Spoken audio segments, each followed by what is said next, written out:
Primeira carta de Paulo a Timóteo, capítulo 2.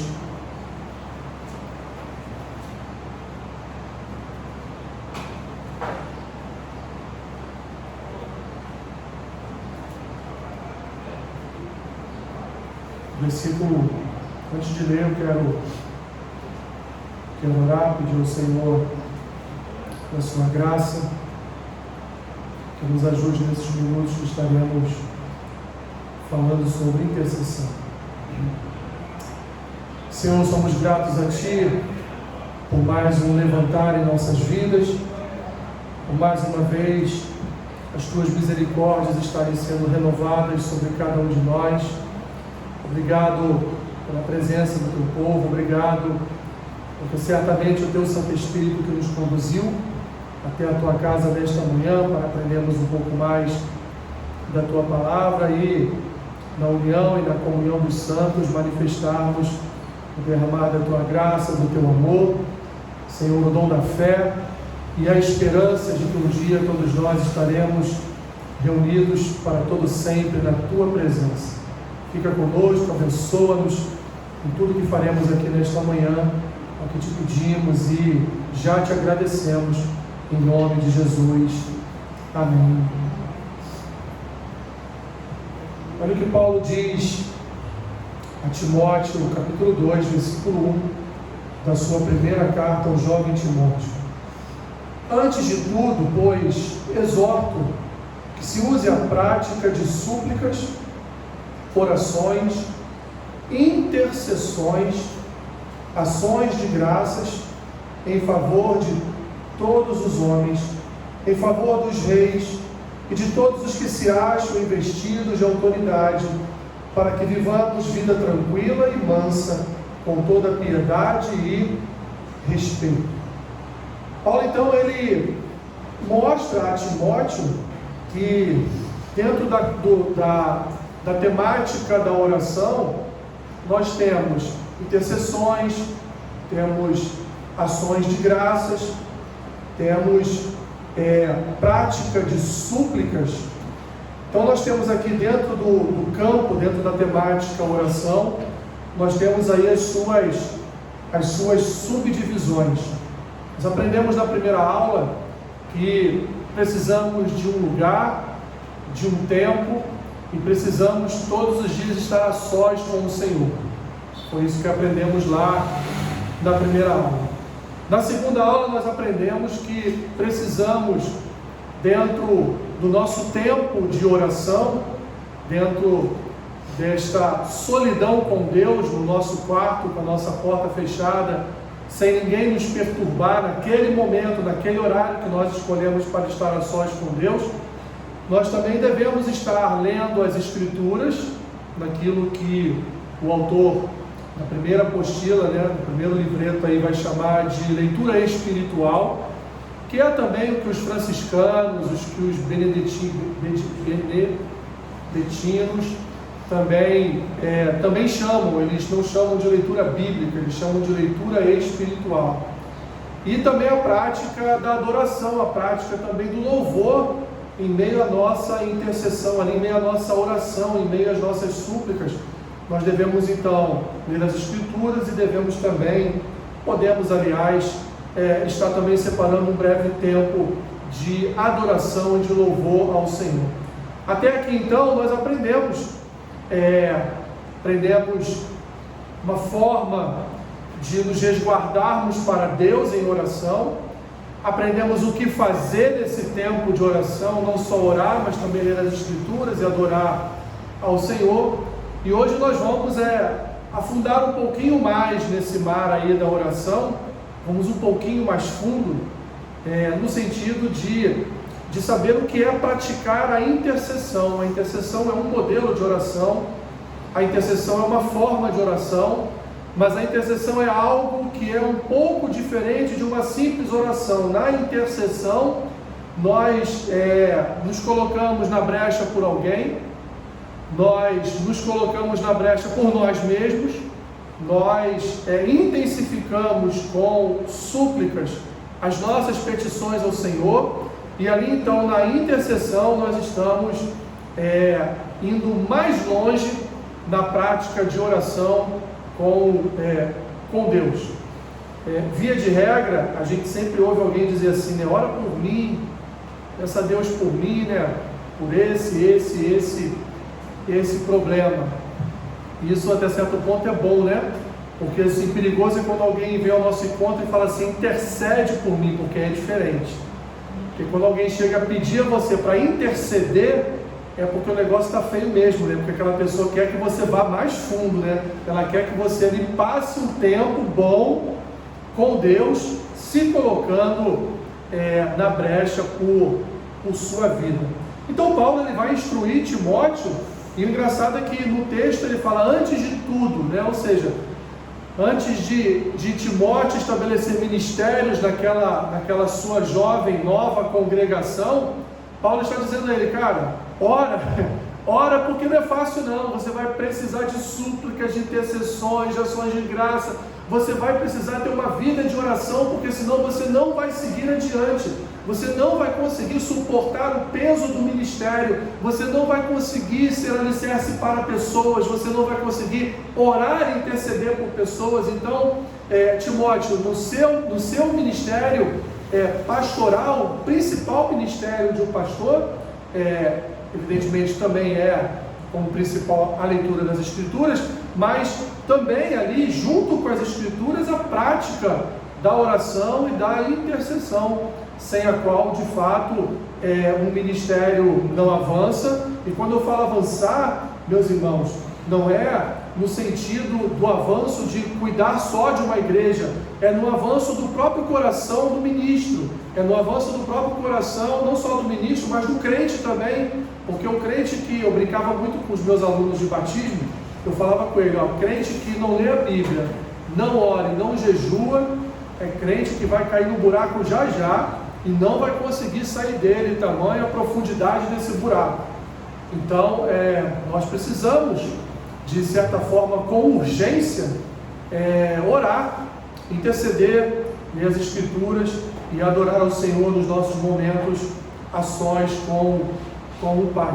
Então fizemos a leitura desse texto. Aqui tem uma versão diferente. Aqui Paulo está dizendo, admoesto-te, pois, antes de tudo, e façam deprecações, orações, intercessões e ações de graças por todos os homens. Paulo, então, o que ele vai fazer com Timóteo, e por conseguinte vai também servir como uma ferramenta de auxílio para as nossas vidas. Paulo vai ensinar que a primeira prioridade de uma assembleia cristã é a oração, evidentemente, meus irmãos, aliado sempre à leitura das Escrituras, aliado sempre à pregação das Escrituras, aliado sempre à reverberação da palavra de Deus, da verdade do Evangelho do nosso Salvador. Mas uma congregação, uma igreja que não ora, ela não suporta as tempestades que chegam, ela não suporta os terremotos que de vez em quando vêm abalar ali a congregação, vem abalar uma ou outra pessoa, que traz também para nós certo prejuízo. Então nós precisamos, meus irmãos, entender que a vida cristã é uma vida que ela é alimentada por duas práticas essenciais: leitura e oração. Oração e leitura. Sem isso não há vida espiritual. Sem isso não há vida com Deus. Sem isso não há intimidade com o Senhor. Sem isso nós somos apenas crentes, chamados de crentes nominais. Estamos todo domingo na igreja, sentamos no banco, adoramos, louvamos ao Senhor, ouvimos a palavra, mas entra por um ouvido, sai pelo outro, e continuamos a levar as nossas vidas como levávamos quando não éramos cristãos. Então algo precisa mudar, e a mudança que o Espírito Santo opera no nosso coração é esse chamar de atenção para a oração e para a leitura das Escrituras. Se você não sente no seu coração essa chama, essa placa, de olhar, atenção, promova na sua vida a prática da oração, a prática da leitura das Escrituras. Se você não sente isso no seu coração, algo está errado. Você já está anestesiado na sua vida comum, não tem prestado atenção à voz do Espírito. Então Paulo, ele vai ensinar a Timóteo a dar prioridade em sua vida, em seu ministério, à prática da oração, não só para ele, mas que ele comunique essa prioridade, comunique essa importância também a toda a congregação. Toda a congregação precisa se unir à liderança em oração.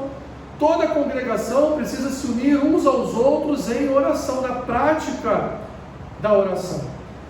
Então Paulo aqui ele menciona diversas formas de oração, dentre as quais uma é a intercessão. E o que significa, meus irmãos, a palavra intercessão?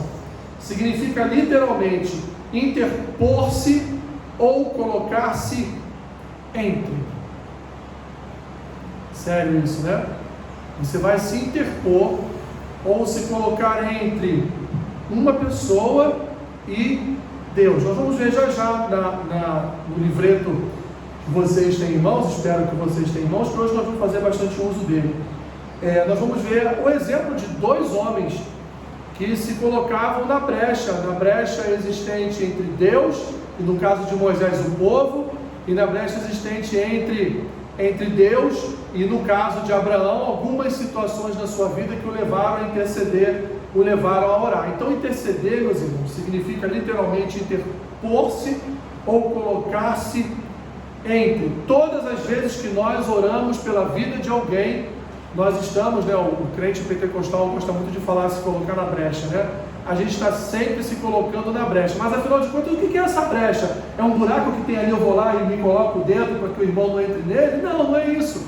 O se colocar na brecha é exatamente você se colocar entre Deus e aquela pessoa e estar ali fazendo uma espécie de um escudo na vida daquela pessoa e pedindo ao Senhor, interrompa toda a prática do mal sobre essa vida, abençoe sua saúde, do Senhor. Quantas são as histórias, meus irmãos, de pessoas que têm o dom, possuem o dom da cura e oram pela cura de outras pessoas e vira e mexe, esta pessoa está adoecida. Quantas são as histórias? Por quê?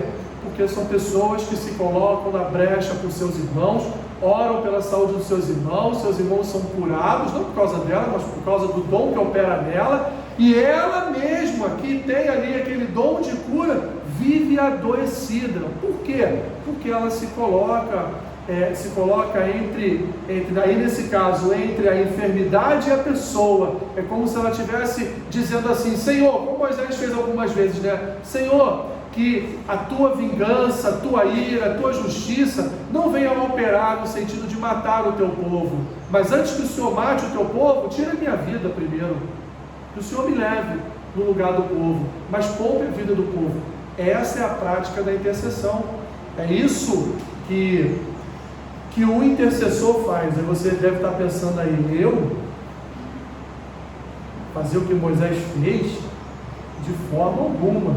Mas não se esqueçam que Moisés era uma liderança. Moisés era um homem cheio de graça, de misericórdia, que entendia a fraqueza do povo, porque ele era parte daquele povo. Ele entendia com quem ele estava lidando, ele sabia dos problemas que cercavam aquele povo, do contexto que cercava aquele povo. O povo acabara de sair de um campo minado de idolatrias no Egito, e agora aquele povo precisava se acostumar a praticar o monoteísmo, praticar ali a adoração a só um Deus, a somente um Senhor. Então aquele povo estava com dificuldades de conseguir realizar isso, estava com dificuldades de relacionamento com Deus. E quem é que Deus levantou para orientar e para ajudar o povo a praticar isso? Moisés. Então Moisés, ele tinha essa percepção de dificuldade que o povo teria. Não seria ali em 2 meses, em 3 meses no deserto que o povo aprenderia ou reaprenderia a louvar e adorar o Senhor. O povo passou 400 anos perdidos no meio de idólatras, servindo a idolatria daquele povo egípcio. E não seria ali em 1 mês, em 2 meses, que eles viriam a ter o seu coração mudado, a ter o seu coração completamente transformado. Não, eles precisavam de muitos anos, muito tempo, para reverter todo aquele quadro de idolatria, de servidão ao Egito. Eles precisavam desse tempo, e Moisés sabia disso. Por isso Moisés se colocava na brecha: Senhor, não os leve, poupe a vida deles. Se o Senhor quer culpar alguém, culpe a mim, porque afinal de contas, eu que sou a liderança deles, eu que estou conduzindo eles, e se eles pecaram, a culpa é minha. Que lindo isso, né? Então Moisés, ele tinha esse entendimento, ele se colocava no lugar daquele povo. O que ele fazia? Realizava a prática do interpor-se, realizava a prática do colocar-se nesse caso, entre Deus, entre a ira de Deus, entre a justiça de Deus, entre o juízo de Deus e os pecados daquele povo. Então Moisés se colocava na brecha, ele ocupava aquele espaço da ira de Deus para que o povo fosse livre, portanto, do juízo divino. O intercessor, então, meus irmãos, é aquele que se coloca entre Deus e os que merecem sua justa ira e castigo. Um outro exemplo que nós temos nas Escrituras é o exemplo de Jó. O que Jó fazia, né? Jó se reunia com seus filhos, com toda a sua casa, e ali fazia um belo de um banquete, uma bela de uma festa na sua casa, mas quando todo mundo ia embora, o que Jó fazia? Jó sacrificava a Deus, e Jó se colocava na brecha por seus filhos, por sua casa, dizendo: Senhor, poupe-os do seu juízo, né? Jó orava no sentido de que Deus viesse a perdoar os pecados dos seus filhos. Então Jó era um intercessor. Jó se colocava ali naquela brecha e dizia ao Senhor: Senhor, olhe para mim, olhe para a minha vida e poupe a vida dos meus filhos, né? No sentido até de ajudar os seus filhos a terem uma vida santa, a terem uma vida justa diante de Deus. Então Jó é para nós também mais um exemplo da graça e da misericórdia que deve operar no coração do intercessor. O intercessor nunca julga aquele para o qual ele coloca a sua intercessão a serviço. O intercessor nunca vai diante de Deus e coloca diante do Senhor ali uma espécie de juízo ou um julgamento sobre os pecados daquele para o qual ele trabalha na intercessão. Muito pelo contrário, ele coloca diante de Deus as fraquezas daquela pessoa e pede ao Senhor que tenha misericórdia dele e que o Senhor, portanto, venha a mudar aquele coração, a mudar aquela vida, para que não continue mais na prática do pecado. O Antigo Testamento, então, meus irmãos, nos mostra vários exemplos de intercessões bem-sucedidas. Eu quero partir, em primeiro lugar, do Antigo Testamento, e nós vamos aí falar sobre dois homens no Antigo Testamento. Eu quero que vocês peguem agora o livretozinho de vocês, lá na página 2, já no segundo livreto, tá? Nós terminamos o primeiro semana passada. No segundo livreto que fala sobre intercessão, lá na página 2, você vai ver lá, modelos do Velho Testamento. E o primeiro dele aqui é Abraão. Abraão é para nós, então, um modelo de intercessor, de homem, de fato, que buscava a presença de Deus, não para si mesmo, mas principalmente para abençoar a vida de outras pessoas. Então temos aí, de acordo com o autor do livreto, Derek Price, ele vai dizer: os maiores santos eram frequentemente os maiores intercessores, pois eram os homens mais próximos ao coração de Deus. O Velho Testamento contém exemplos de alguns grandes intercessores. O primeiro exemplo, portanto, é o exemplo de Abraão. E já temos lá em Gênesis, capítulo 18, uma história a respeito da destruição de Sodoma e Gomorra. O que vai acontecer ali é que aquelas duas cidades eram cidades extremamente pecaminosas, cidades que tinham várias práticas que ofendiam a santidade de Deus. E não só isso, ali também eram homens maléficos que entregavam até seus próprios filhos em adoração a deuses, a outros deuses.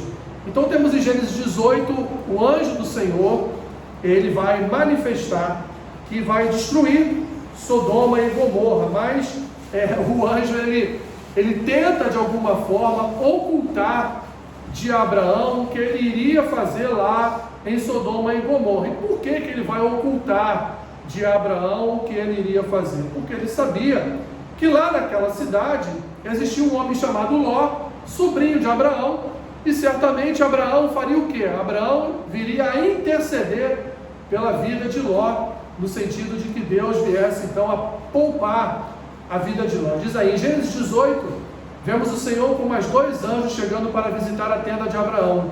No final deste episódio, o Senhor diz: ocultarei a Abraão o que estou para fazer? Em outras palavras, o Senhor vê Abraão como seu íntimo amigo pessoal, com quem ele compartilhará seus planos e pensamentos. Por isto, o Senhor conta para Abraão: com efeito, o clamor de Sodoma e Gomorra tem se multiplicado, e o seu pecado se tem agravado muito.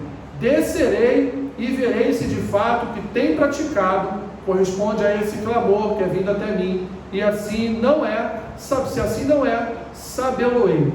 Abraão então estava muito preocupado com Sodoma, porque seu sobrinho Ló estava morando lá. Abraão sabia que se Sodoma fosse julgada, Ló e sua família sofreriam como os demais. A cena continua assim: então partiram dali aqueles homens anjos e foram para Sodoma, porém Abraão permaneceu ainda na presença do Senhor, aí entre parênteses, para impedi-lo. E aproximando-se ele, disse: destruirás o justo com o ímpio? Se houver porventura 50 justos na cidade, destruirás ainda assim, e não pouparás o lugar por amor dos 50 justos que nela se encontram? Longe de ti o fazeres tal coisa, matares o justo com o ímpio, como se o justo fosse igual ao ímpio. Longe de ti, não farás justiça ao juiz de toda a terra? Olha, meus irmãos, a apelação de Abraão, né? Abraão apela diante do Senhor. O que ele vai dizer? Olha, Senhor, o Senhor me disse que vai descer e ver como anda, a quantas anda Sodoma e Gomorra, se o que tem subido, se o clamor que tem subido ao Senhor de um povo pecador, maléfico, é a verdade. Então, Abraão olha para aquela situação e pensa: bem, Deus vai descer, vai ver, e ele vai confirmar toda a maldade daquele povo, e Ló está lá. Mas eu não vou orar diretamente por Ló, porque pode ser que junto com Ló tenham alguns outros justos na cidade. Então eu não vou querer que Deus seja justo só com Ló, não vou puxar sardinha para minha família, né? Eu vou orar por aqueles que talvez sejam justos e estejam ali junto com Ló e sua família. Então Abraão disse: Senhor, se tiverem 50 justos naquela cidade, ainda assim o Senhor destruirás o justo com o ímpio? O Senhor fará tal coisa? E aí ele dá aquela passada de pano em Deus, né? Como que ele diz assim: logo o Senhor, bom, misericordioso, longânimo, o Senhor não faria uma coisa dessas, de forma alguma o Senhor viria matar o justo com o ímpio, o Senhor não faria isso. E aí Deus responde a ele. Continua aqui o texto: Abraão tinha que ter muita coragem para falar com o Senhor desta maneira, porém ele sabia que seria uma contradição total do caráter de Deus e da sua justiça permitir que o juízo caísse sobre os justos. Olha o que o Salmo 91, 7 e 8 diz: caiam 1000 ao teu lado e 10.000 à tua direita, tu não serás atingido. Somente com os teus olhos contemplarás e verás o castigo dos ímpios. Então, seja qual for o justo juízo que cair sobre os ímpios, os justos nunca serão tocados. O justo pode estar exatamente no meio de tal juízo, mas este não virá sobre ele. Então Abraão, ele de fato tinha que ter muita coragem para chegar diante de Deus e dar uma chamada de atenção em Deus, né? E não foi só Abraão que fez isso não. Moisés também, em determinado momento, vai dizer ao Senhor: Senhor, o que as outras nações vão pensar a teu respeito? O Senhor tira o povo da escravidão, está transportando o povo para uma terra santa, e agora no meio do caminho o Senhor vai ceifar a vida de todos? O que as outras nações vão pensar ao teu respeito? Vão falar: esse não é um Deus bom, esse é um Deus que livra, liberta do cativeiro e depois mata. Moisés fala exatamente assim com Deus. E Deus então, ele se move de outra forma naquela situação específica. Aqui é a mesma coisa, meus irmãos. Abraão está dizendo para Deus: o Senhor que é bom, teu caráter é bom, vai matar o justo com o ímpio? E ele continua: note, porém, que há uma diferença entre juízo e perseguição por causa da justiça. A Bíblia diz que os justos hão de experimentar perseguição, A diferença é que juízo por causa do pecado vem sobre os ímpios pela instrumentalidade de Deus, e perseguição por causa de justiça vem sobre os justos através dos ímpios. E lá o texto de Gênesis 18 ele continua: portanto, com santa ousadia e intensa convicção de que Deus tinha que ser absolutamente justo, Abraão se pôs a confrontar o Senhor com este princípio: Senhor, se houver 50 justos na cidade, pouparás a cidade? O Senhor respondeu a Abraão que pouparia a cidade se 50 justos pudessem ser encontrados. E 45, poupá-las-á por 45 justos? E o Senhor disse que a pouparia se 45 pessoas justas pudessem ser encontradas nela. E assim foi a conversa: 40, 30, 20, até que Abraão chegasse finalmente à sua última reivindicação: se porventura houver somente 10 pessoas justas em toda aquela cidade, poupá-las-ás pelas 10? E o Senhor respondeu que pouparia por 10 pessoas justas. Meus irmãos, essa história de Abraão, aliada com também algumas intercessões de Moisés, são, dentro das Escrituras, depois evidentemente da oração sacerdotal de Jesus Cristo, quando Jesus lá em João 17, ele ora pela igreja, ele ora pelos seus discípulos que permaneceriam ali, por consequência para a igreja, são as maiores orações de intercessão que nós temos nas Escrituras, porque não são, meus irmãos, simples orações. Abraão aqui, ele está, de fato, como diz aqui o autor, ele está confrontando o caráter de Deus. Ele está indo diante do Senhor e falando assim para Deus, como se você dissesse lá para o seu cônjuge, como se você dissesse para o seu filho, como se você dissesse lá para o seu chefe no seu trabalho: não é possível que você vai fazer isso. Eu não acredito que você vai tomar essa decisão. Era exatamente isso que Abraão estava falando com Deus. Eu não posso acreditar, Senhor, que tudo que eu aprendi ao teu respeito, do teu caráter santo, justo, bondoso, longânimo, paciente, está agora caindo por terra, porque o Senhor decidiu justamente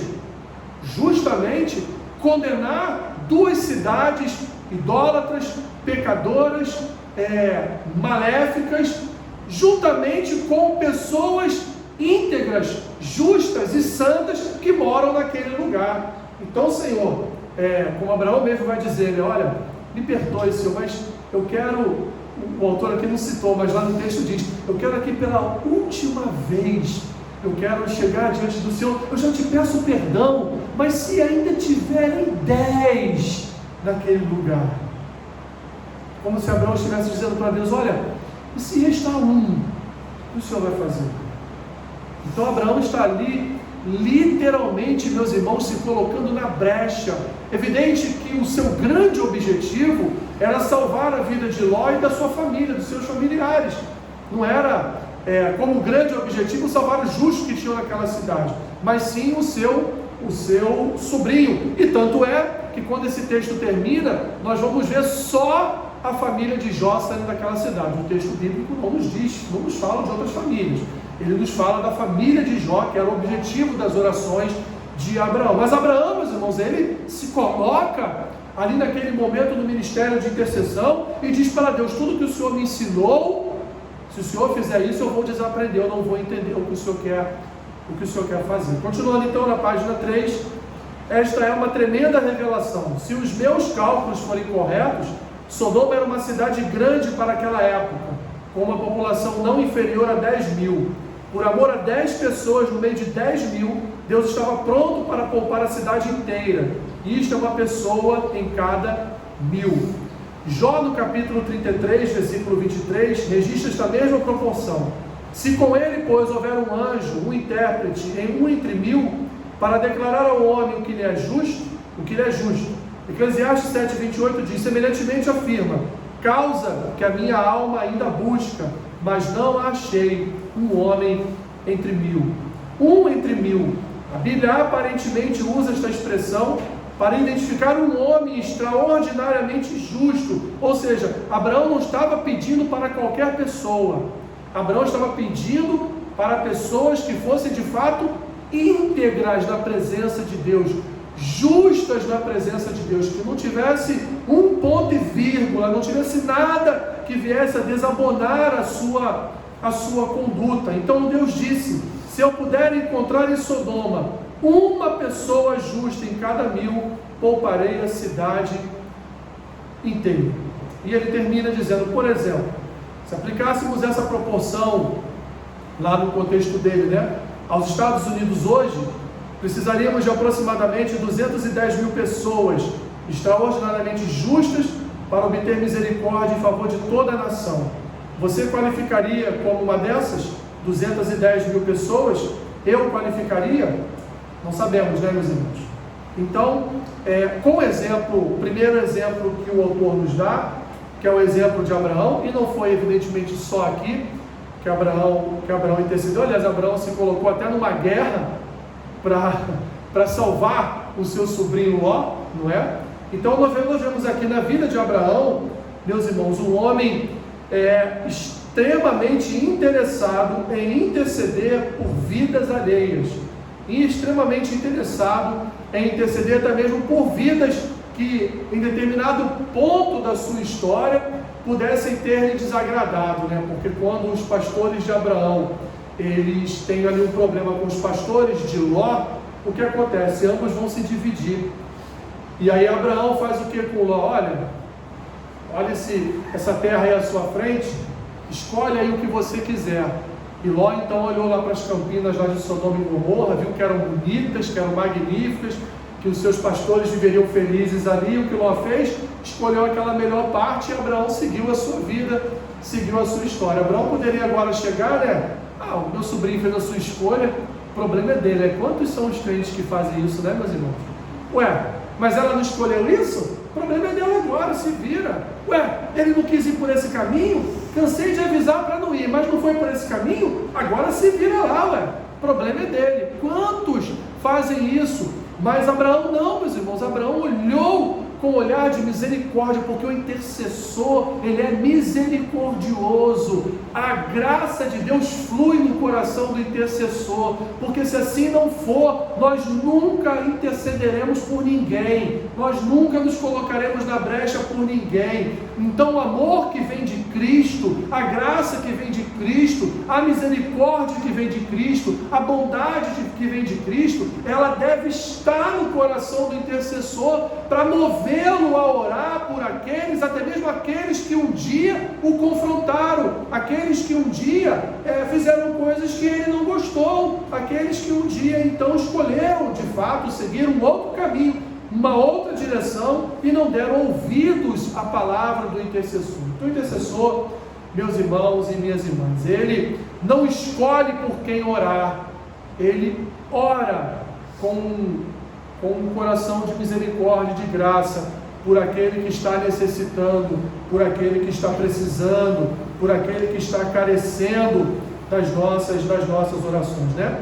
A gente pode tomar como exemplo agora nos tempos que temos vivido aí nos últimos 7 dias, a própria nação de Israel, né? Em que pese a questão da escolha do povo de Deus ter ali sofrido um rompimento, dado ao primeiro advento de Cristo, dada a vinda de Cristo. Então o judeu que não se converter ao Senhor Jesus Cristo como seu Senhor e Salvador não será salvo. Pouco importa se ele é herdeiro de Abraão, pouco importa se ele é um judeu ortodoxo, pouco importa se ele é afeto ao judaísmo, pouco importa, se ele não se converter a Jesus Cristo com toda a sua alma, com todo o seu entendimento, com toda a sua vida, ele não será salvo.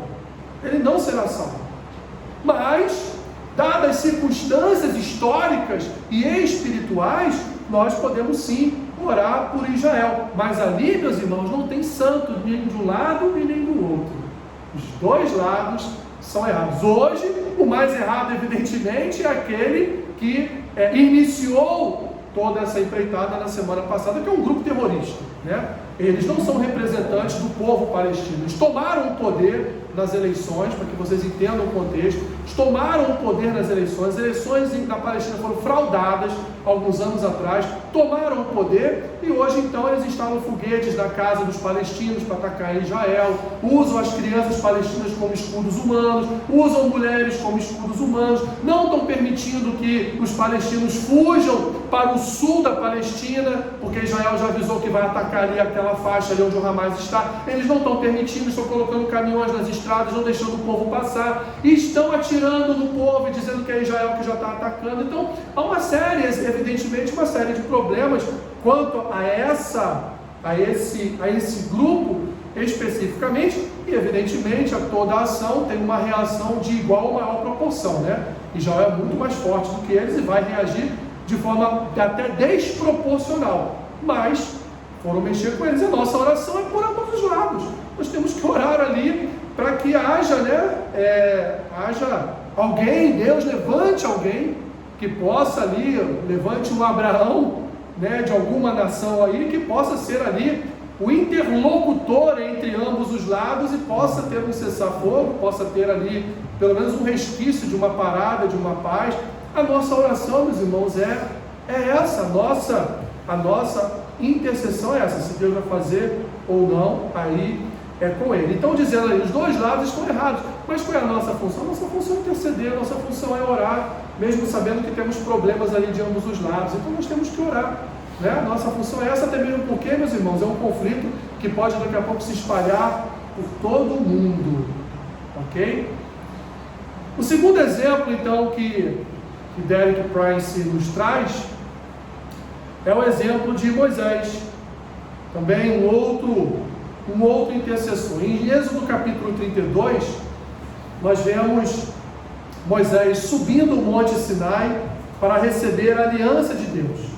Depois de estar ausente muitos dias, o povo tornou-se impaciente e insistiu com Arão para fazer deuses que eles pudessem adorar. Então Arão tomou as argolas de ouro e fez um bezerro fundido, em torno do qual Israel começou a dançar e a adorar. Enquanto isto acontecia no arraial, Deus falou com Moisés no monte e disse: vai e desce, porque o teu povo, que fizeste sair do Egito, se corrompeu e depressa se desviou do caminho que lhes havia eu ordenado. Fizeram para si um bezerro fundido e o adoram. O interessante desse texto, meus irmãos, é que Deus fala com Moisés assim: vai e desce, porque o teu povo, mas não era o povo de Deus? É como se Deus estivesse naquele momento: cara, se vira lá, porque o líder deles é você, não sou eu. O líder, a pessoa que está lá diante deles, ensinando eles a me adorar, ensinando eles a se relacionar comigo, é você, não sou eu. Então o teu povo, tem um outro texto que Deus vai dizer a Moisés que é um povo de dura cerviz, né? Então esse teu povo aí de dura cerviz, cara, eles estão lá com um bezerro de ouro, adorando aquele bezerro de ouro, idolatrando, já começaram bem, né, a sua caminhada até Canaã, já estão ali idolatrando, já estão ali se lembrando do tempo que viviam lá no Egito, né? Lembra aquele irmão ou aquela irmã, né? Isso é muito comum com irmãs, né? Que lembram lá daquela musiquinha, daquele pagode, né? Uma vez eu estava num jantar de pastores, eu posso falar, só não vou dizer nomes, né? E aí a esposa de um pastor, em determinado lugar, tocou um samba, pagode, enfim, alguma coisa assim. E a esposa de um pastor falou assim: ai meu Deus, eu não posso escutar essas músicas que eu lembro como eu gostava. E eu pensando comigo mesmo, né? Ele está iniciando a caminhada lá no Sinai, está começando a caminhada lá no deserto, né? Então assim, o povo é a mesma coisa. Montaram o bezerro de ouro ali por quê? Lembrar do tempo no Egito. Aquilo ainda estava enraizado no coração deles. Neste momento intenso, quando o destino de Israel estava na balança, encontramos um elemento de humor na conversa que se seguiu entre Deus e Moisés.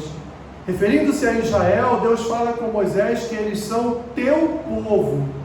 Mas Moisés, não querendo aceitar esta responsabilidade, devolve a Deus dizendo: teu povo. Nem Deus nem Moisés queria ser considerado responsável por Israel naquele momento. Enquanto isso, Israel continuava a dançar ao redor do bezerro, totalmente inconsciente que seu destino estava sendo selado por um diálogo entre Deus e Moisés. Então Deus declarou a Moisés: agora, pois, deixa-me, para que se acenda contra eles o meu furor, e eu os consuma. Note que Deus não faria coisa alguma se Moisés não lhe permitisse, mas Moisés se recusou a sair de diante de Deus.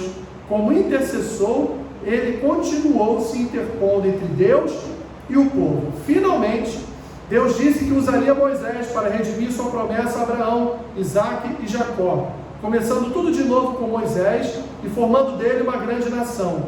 Apesar desse povo ter sido um fardo muito pesado para ele, desde que saiu do Egito, Moisés intercedeu por eles. Porém, Moisés suplicou ao Senhor, seu Deus, e disse: por que se acende, Senhor, a tua ira contra o teu povo, que tiraste da terra do Egito? Entre parênteses aí, não é meu povo, Moisés está dizendo, é teu povo. Ou seja, na oração de Moisés, Moisés devolve o povo a Deus. Ué, por que a sua ira está se acendendo contra o teu povo que o Senhor tirou do Egito? Porque hão de dizer os egípcios: com maus intentos os tirou, para matá-los nos montes e para consumi-los da face da terra.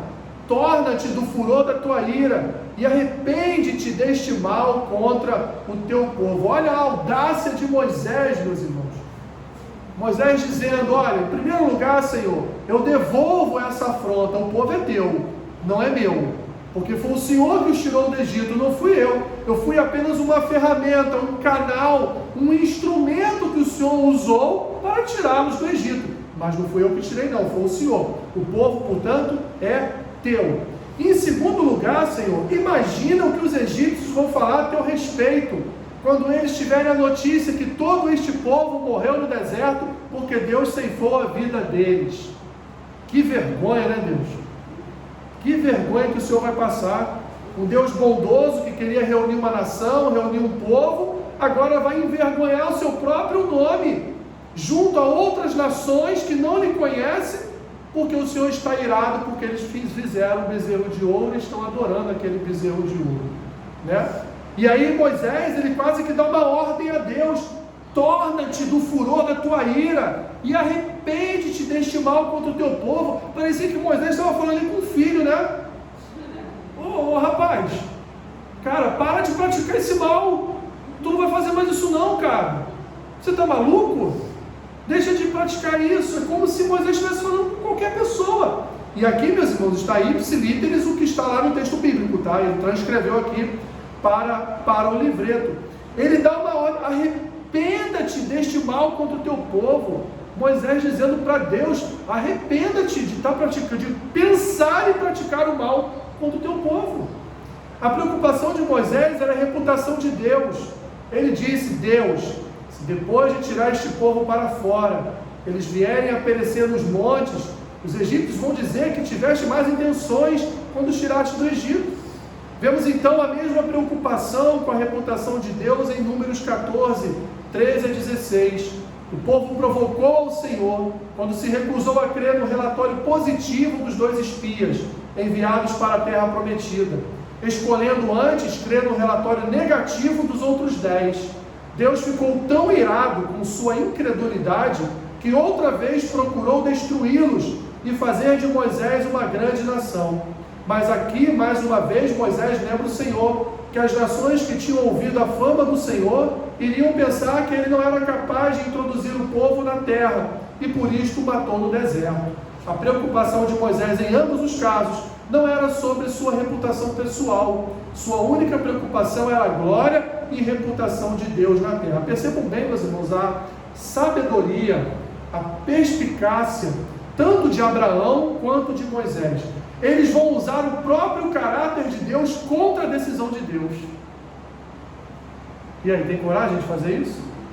Eles vão usar os próprios atributos de Deus contra as decisões que Deus havia tomado, de destruir Sodoma e Gomorra, e destruiria a todos, a tudo e a todos, e não pouparia nem os justos. E Abraão lembra ele: ó, tem justo lá, não vai poupar não? Não é isso que eu aprendi com o Senhor. E agora Moisés está dizendo para Deus a mesma coisa. Senhor, então toda a terra tem notícia de que o Senhor abre o mar, traz alimento através de codornizes, dá ordem à rocha, a rocha dá água.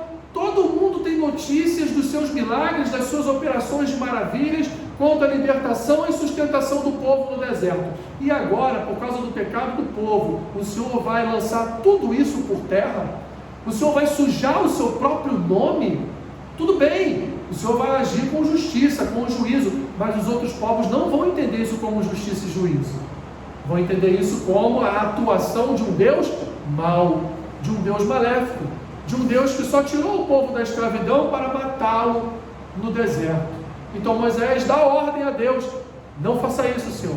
Arrepende-te deste pensamento e poupa a vida do povo. Não só na questão do bezerro de ouro, como também depois, lá na frente, na atuação dos espias que foram enviados à terra prometida. No final de Êxodo 32, encontramos a consumação da intercessão de Moisés. Depois de voltar ao arraial e colocar as coisas em ordem, ele se dirige ao povo: vós cometestes grande pecado, agora porém subirei ao Senhor, e porventura farei propiciação pelo vosso pecado. Tornou Moisés ao Senhor e disse: ora, o povo cometeu um grande pecado, fazendo para si deuses de ouro. Agora, pois, perdoa-lhe o pecado, ou se não, risca-me, peço-te, do livro que escreveste. Que maravilha, meus irmãos! Ele não só mexe com o caráter e com o atributo de Deus, como diz para o Senhor o quê? Olha, quem conduz esse povo, quem é o ministro desse povo sou eu. Então esse povo pecou contra o Senhor, mas perdoa este povo. Se o Senhor não perdoar este povo, então também não me perdoa dos meus pecados, ceifa a minha vida em primeiro lugar, antes de ceifar a vida do povo. Números 16 registra um outro exemplo de intercessão. Aqui Moisés e Arão juntos são os intercessores. Deus havia tratado soberanamente com a rebelião de Corá, Datã e Abirão, fazendo a terra se abrir e tragar os vivos. Mas no dia seguinte, toda a congregação dos filhos de Israel murmurou contra Moisés e contra Arão, dizendo: vós matastes o povo do Senhor. Ajuntando o povo contra Moisés e Arão, e virando-se para a tenda da congregação, eis que a nuvem os cobriu, e a glória do Senhor apareceu. Vieram, pois, Moisés e Arão perante a tenda da congregação. Então falou o Senhor a Moisés, dizendo: levantai-vos do meio desta congregação, e a consumirei num momento. Então se prostraram sobre os seus rostos. E ali eles fizeram o quê? Prostrados sobre os seus rostos diante de Deus, eles oraram para que o Senhor viesse e poupasse a vida daquele povo. Deus já havia tragado parte daquele povo no dia anterior, e agora iria tragar todo o resto.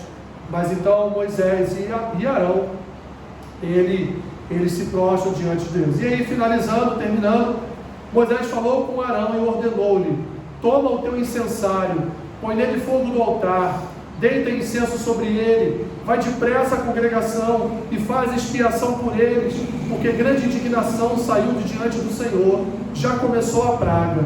Tomou o Arão, como Moisés lhe falara, correu ao meio da congregação, eis que já a praga havia começado entre o povo, e deitou incenso nele, e fez expiação pelo povo. Pôs-se em pé entre os mortos e os vivos, e a praga cessou. Que maravilha, né, meus irmãos? Arão correu um grande risco ali, de Deus não aceitar a sua expiação, até porque não era o momento de fazer a expiação, mas ainda assim Arão, com coragem, intrepidez, e ouvindo a ordem do seu irmão, do líder daquele povo, ele correu então para fazer a expiação e interceder por aquele povo. O texto diz que Arão não saiu andando, ele correu, ou seja, porque cada momento que ele viesse a demorar, mais vidas seriam ceifadas. A palavra praga sugere então algo altamente contagioso, e para fazer expiação Arão teve que se expor deliberadamente a esse contágio. Ele pôs sua própria vida a risco, enquanto ficou ali movendo o seu incensário.